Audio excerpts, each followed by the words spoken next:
Azərişıq Açıq Səhmdar Cəmiyyəti vacib məlumat yayıb. Məlumatda deyilir: Binəqədi rayonunda yenidən qurma və təmir işləri ilə əlaqədar 2 qəsəbədə elektrik enerjisinin verilişində fasilə olacaq. Bildirilib ki, Binəqədi rayon Enerji Təchizatı və Satış İdarəsi ərazisində 6 kilovatlıq hava xəttində təmir işlərinin aparılması və yeni transformator məntəqəsinin quraşdırılması işləri ilə əlaqədar 7 aprel tarixində bir sıra qəsəbələrdə elektrik xəttləri sifarişə əsasən açılacaq.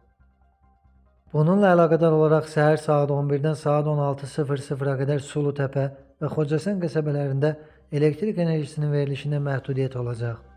Yenidən qurma və təmir işləri başa çatdıqdan sonra isə həmin ərazilər daha keyfiyyətli elektrik enerjisi ilə təmin olunacaq.